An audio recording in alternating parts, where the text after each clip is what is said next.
நீ 100 பேர் நின்னாலும் என் ஒரு ஆளை குறி வைப்ப, நான் ஒரு ஆள் உங்க 100 பேரை குறி வைப்பேன். ஏன்னா நீ என்ன கூட்டம் சேர்த்துக்கிட்டு வர? நீ கூட்டத்தில் நிக்க யாருக்கு துணிவும் வீரமும் தேவை? அப்படி கத்திட்டு போயிடலாம். தனியா நிக்க தாண்டா வீரமும் துணிவும் தேவை. எனக்கு நேர்மை இருக்கு, உள்ளத்துல நேர்மை இருக்கு, தூய்மை இருக்கு, துணிஞ்சு தனிச்சு நிக்கிறேன். 100 விழுக்காடைய மண்ணைய மக்களை காதலிக்கிறேன், நம்புறேன். தன்னையும் நம்பாம மக்களை நம்பாதவன் தான் 2 தொகுதியில் போய் போட்டிடுவான். ஆனா வசனம் பேசுறது, நான் மாஸ், நான் பிளாஸ்ட், நான் உச்சம், என்ன எச்சம், என்னடா பெரிய ஹீரோனா தனிச்சு நிக்கணும்டா, ஒரே தொகுதியில் நிக்கணும்டா, கான்பிடன்ட் வேணும்டா, நம்பிக்கையோடு இருங்க நம்ம வெல்லுவோம் அப்படின்னு. உனக்கே நம்பிக்கை இல்ல, எதுக்கு 2 தொகுதியில் போய் நிக்கிற? டேய் 2 முறை நின்று தோத்துருக்கேன்டா நானு, ஆனாலும் 3வது முறை என் காரைக்குடியில் போய் தனிச்சு நிக்கிறேன் ஒரே இடத்துல. என் பிள்ளைகள்லாம் கூப்பிட்டான், திருவொற்றியூரில் நிப்போ 2 போடுவோம் அப்படின்னு. என் கோட்பாட்டுக்கு எதிர். ஒருத்தன் ஒரு பதவியில் இருக்கும்போது இன்னொரு பதவி போட்டி போடுவது ஜனநாயக துரோகம், மக்கள் விரோதம். ஒருத்தன் ஒரே நேரத்தில் 2 தொகுதியில் போட்டி போடுவது மக்கள் விரோதம். இது எங்க கொள்கை நிலைப்பாடு. நாங்க தோற்றோம், வரலாற்றில் எங்க அளவுக்கு வேணும் தோற்க முடியாத அளவுக்கு தோற்றம். யாருக்கிட்ட? எங்க ஆத்தாட்ட, என் அப்பன்ட்ட, என் மாமன்ட்ட, என் மச்சனன்ட்ட பெருமையா இருக்குடா. என்னை தோக்கடித்தவன் என் தாய் தந்தையர் தான். இன்னைக்கு வீழ்த்துவான்டா, இன்னைக்கு அடிப்பான், இன்னைக்கு திட்டுவான். ஒரு நாள் உச்சி முகந்து இந்த பிள்ளைகளை கொண்டாடுகிற காலமும் வரும். என் மேல 260 வழக்கு இருக்கே. நான் என்ன கொலை பண்ணனா, கொள்ளையடிச்சேன்னா, ஊழல் செஞ்சனா, லஞ்சம் பெற்றனா, எதிர்த்து பேசினேன். அதுக்கு 260 வழக்கு மேல போட்டு இருக்கா. ஏன்? குற்றத்தை எதிர்த்து கேட்ட நான் குற்றவாளியா இருக்கேன், குற்றவாளி அதிகாரத்தில் இருக்கான். அதான் பிரச்சனை. ஈரோடு கிழக்குல தேர்தல் பரப்புரையில் 5 நிமிஷம் கூட பேசிட்டேன்னு என் மேல வழக்கு. ஈரோட்டுக்கு வந்து நான் நேர் நிக்கணும், 10 மணிக்கு சரியா நிக்கணும். காலையில பயணம் பண்ண முடியாது. முத நாளே பயணம் பண்றேன், ஒரு நாள் வீணாகுது. அடுத்த நாள் 12 1 மணி ஆயிருது வழக்கு முடிய. திருப்பி போகணும் 2 நாள். ஒவ்வொரு நொடி எனக்கு உயிர் நொடி. 2 நாள் வீணாகுது என் மேல வழக்கு. ஆனால் ஒருவர் வந்து பேச வர்றார் கரூருக்கு, அவரை பார்க்க கூட்டம் வருது. நெரிசல சிக்கி 41 பேர் இறந்துடுறாங்க. ஒருத்த மேல கூட ஒரு எஃப்ஐஆர் பதிலாக ஒரு வழக்கு பதிவு பண்ணல. எப்படிப்பட்ட அரசு? 5 நிமிஷம் கூட பேசினதுக்கு வழக்கு, 41 பேர் செத்ததுக்கு ஒரு வழக்கம் இல்லை, ஒரு இலக்கம் இல்லை. எப்படிப்பட்ட ஆட்சி? கள்ளச்சாராயம் காய்ச்சறது குற்றம், குடிக்கிறது குற்றம், குடிச்சு செத்தவனுக்கு 10 லட்சம் பரிசு. எப்படி? நாட்டு எல்லையில பார்டர்ல சண்டை போட்டு நாட்டை காப்பாத்த செத்து வந்தான்ல ராணுவத்தை வீரன், பட்டாளத்தான் 10 பைசா கொடுக்கல. எப்படி? எங்க போயிட்டு இருக்கோம் நாடு தெரியாம திர? எங்க போயிட்டு இருக்கு? படிக்க போற பிள்ளை பள்ளிக்கூட கல்லூரி வாசல கஞ்சா வித்துக்கிட்டு இருக்கான். ஐயோ கப்பைய படிக்க போற பிள்ளை கஞ்சா போட்டு பை குட்டுல அருவாலோட வெட்டுறான். 8ஆப்பு படிக்கிற பிள்ளை சின்னொரு பிள்ளைய வெட்டுறான். என்ன மனநிலையில வளருதுவான் பிள்ளை? எப்படி கொண்டு போற அந்த சமூகத்தை? 2 வயசு பச்சை குழந்தைய ஒருத்தன் வன்புணர்வு செய்து செதைச்சு கொலை செய்தான்னா அவன் மனநிலை என்னவா இருக்கு? எப்படிப்பட்ட சமூகத்தை நீ உருவாக்கிட்டு போற? குடிக்க வச்சு மக்கள்கிட்ட இருந்து காசை பறிச்சு ஆட்சி நடத்துற ஒரு அரசு. 3 பேர் ஒருத்தன் சொல்றானா டாஸ்மார்க்க மூடுவேன். 6 லட்சம் பெண்கள், எங்க பெண்கள் தாலி எடுத்துட்டாங்க. நீ எதுக்கு தாலிக்கு தங்கம் கொடுக்குற? குடிக்க வச்சு அறுக்கத்தானே? எதுக்கு தாலி எடுத்துட வேண்டியது? அப்புறம் அந்த பெண்களுக்கு 1000 2000 கொடுத்துட வேண்டியது. எவ்வளவுதான். அப்படி நான் வந்தா 2000 தரேன்டாப்ல. உடனே அவர் வந்து நானும் 2000 தரேன்டாப்ல. அடுத்து புதுசா வந்தவர் நான் 2500 தரேன்டாப்ல.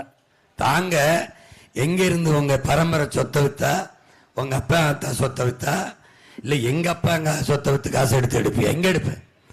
என்ன நீ கர்ண மகாராஜா பரம்பரை, உன் பரம்பரை சொத்தை வித்து கொடுக்க போற? மிக்சி, கிரைண்டரு, ஃப்ரிட்ஜு எங்கிருந்து எடுப்ப? காசை எங்கிருந்து எடுப்ப? 10,000 வங்கி கணக்குல போடுற, 8,000 டோக்கன் கொடுக்குற, 5,000 போட்ட, எங்கிருந்து எடுத்த? ஏது காசு? எங்க கிட்ட இருந்தா எடுத்த. எப்படி? அத்தியாவசிய பயன்பாடா இருக்கு, அடிப்படை பயன்பாடா இருக்கு, தவிர்க்க முடியாத பயன்பாடா இருக்கு. மின்சாரம் கட்டணத்தை ஏத்திட்ட 3 முறை.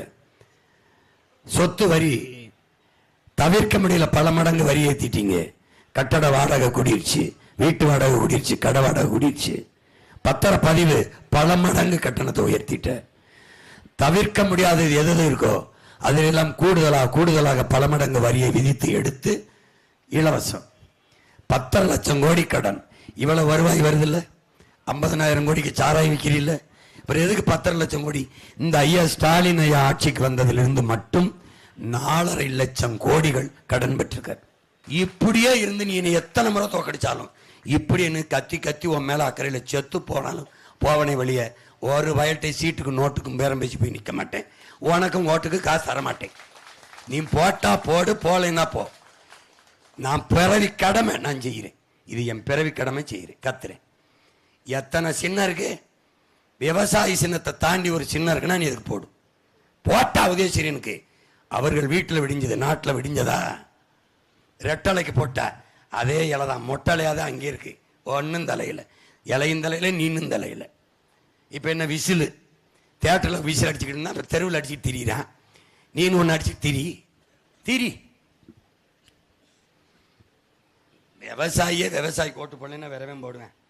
போட்டு வாழ வை. 3 வேளை சாப்பிடுவீல்ல. எப்போவாவது வக்கீலை பார்க்குற, எப்போவாவது இந்த போலீஸை பார்க்குற, எப்போவாவது டாக்டரை, எப்போவாவது இன்ஜினியரை பார்க்குற. ஆனால் ஒரு நாளைக்கு 3 வேளை இவனை பார்க்குற. அவன்தான் உலகத்திலே உயர்ந்த குடி உழவர் குடி. அது எப்படி சொல்றான்? சுழன்றும் ஏற்பின்னது உலகம், அதனால் உழந்தும் உழவே தலைங்கிறான். உழவு தாண்டா முதல்ங்கிறான். அதனாலதான் உங்க பிள்ளைகள் உழவே தலை, அதை உணராத நாம் மனிதரில் கலை. உழவு இல்லை என்றால் உணவு இல்லை, உணவு இல்லை என்றால் உயிர்கள் இல்லை, உயிர்கள் இல்லை என்றால் உலகமே இல்லை. அதனால் உழவை மீட்போம், உலகை காப்போம் என்ற முழக்கத்தை முன்வைத்து உங்கள் பிள்ளைகள் வார. ஒரு நாட்டு குடிகளுக்கு தவிச்ச வாய்க்கு தண்ணி கொடுக்க முடியாத அரசாது. நீ என்ன சொல்வ? திட்டும் போது எங்க ஊர்ல அவன் ஒரு மனுஷன் போய் பேசிட்டு தவிச்ச வாய்க்கு தண்ணி கொடுக்க மாட்டான். அவன்கிட்ட போய் பேசிட்டு கேட்பான்பா எங்க ஊர்ல. இவன் தவிச்ச வாய்க்கு தண்ணி கொடுக்க மாட்டான். காசு கொடுத்தா அப்பலோ கிங்லே மினரல்னு முதலாளிகிட்ட வாங்கி குடிப்பேன். சரி, நீ குடிக்கிற போத்தல் வாங்கி குடிக்கிற, அது தண்ணியா தெரியுமா உனக்கு? நீ குடிக்கிற தகுதியை இது பெற்றிருக்கா? குடிக்கிற தரத்தில் அந்த தண்ணி இருக்கா? யாருக்கு தெரியும்? தரச்சான்றிதழ் கொடுத்தவன் எவன்? குடிக்கிற திறனில், குடிக்கிற தன்மையில் இருக்குதுன்னு யார் உறுதி தருவா? அது தண்ணியை குடிக்கிற விஷ குடிக்கிறிய யாருக்கு தெரியும்? கால கொடுமை. ஒரு முதலாளிக்கு என்ன நேர்த்தி கடனா? உனக்கு நல்ல தூய குடிநீரை கொடுக்கணும்னு முதலாளி சேவைக்கு வருவானா, லாப தேவைக்கு வருவானா? இந்த அடிப்படை சிந்தனை நமக்கு எழ வேண்டாமா? நாங்கள் எடுத்து வைக்கிற கருத்தை, கோட்பாட்டை கவனி. உங்கள் பிள்ளைகள் காசை முன்னிறுத்தி அரசியல் செய்யல, ஆக சிறந்த கருத்தை முன்னிறுத்தி அரசியல் செய்யறோம்.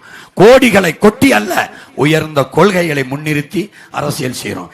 எது சரியா இருக்கும் எனக்கு போடுங்கன்னு நான் சொல்லல.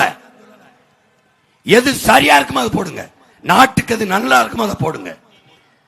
வேளாண்குடி மக்கள் நிறைந்து வாழ்கிற என் மண்ணிலே நீங்களே வேளாண்மை சின்னத்துக்கு விவசாயிக்கு வாக்கு செலுத்தவில்லை என்றால், இல்ல வேற நாட்டில இருந்து ஆப்பிரிக்கா, அமெரிக்கா, ஆஸ்திரேலியா இருந்து போடுவானா? எவன் போடுவான்? எல்லா விவசாயம் ரோட்ல போட்ட அந்த ஆட்சிக்காரங்க போட போறியா? நீ போராடின இடத்துல உன் பக்கத்தில் ஒண்ணு இந்த மகனுக்கு போட போறியா? எல்லா இடத்துலையும் சொல்லுங்க. எந்த வேளாண் போராட்டத்தில் நான் பயங்கர உன் மகன், என் பிள்ளைகள் நாங்க நிக்கல. பிரச்சனையெல்லாம் தந்தவன் ஒரு பக்கம் நிக்கிறான், அதே கூட்டத்தோட நிக்கிறான், கோடி கோடியா கொட்டி நிக்கிறான். உன் பிரச்சனையெல்லாம் தீர்க்கணும்னு உன்னோட நின்று போராடினவில்ல, உன் பக்கத்துல நின்னவில்ல. உன் குறைய கேட்டு மனுவை வாங்கி உன் கண்ணீரை துடைச்சு நீ சாஞ்சலுக்கு தோலை கொடுத்து உன் கையை இருக பற்றி ஆறுதல் சொன்ன மகன், இந்த பிரச்சனையை தீர்க்க வந்த மகன் இந்த பக்கம் நிக்கிறேன். நீ எந்த பக்கம் நிக்க போற? அதான் பிரச்சனை.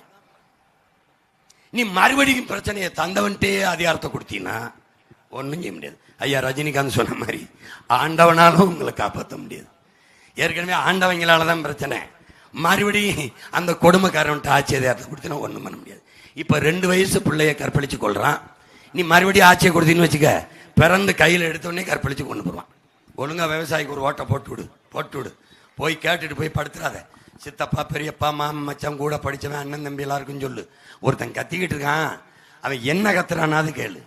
டேய், நாய் குலைச்சா கூட திரும்பி பார்க்கறடா, என்ன நாயின்னு 15 வருஷமா கத்திக்கிட்டு இருக்கா, என்னை பாடுறா. உனக்காக தான்டா கத்திக்கிட்டு இருக்கேன், உனக்காக தான் கத்துறேன். என்ன பேசுறதுன்னு தெரியாம மக்களின் பிரச்சனை எழுதி வச்சு படிக்கிற பைத்தியக்காரங்களுக்கு ஓட்டு போடுறீங்களாடா.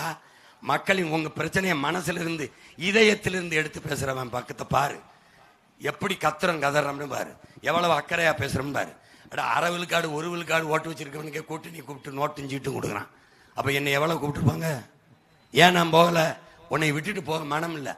நான் வாழணும்னா போயிருப்பேன். நாடு மக்களும் வாழணுங்கிறத நான் தனியா நிக்கிறேன். புரிஞ்சுக்கிட்டு உன் பிள்ளைக்கு ஓட்டப்படும். கூட்டணின்னு அலையாத.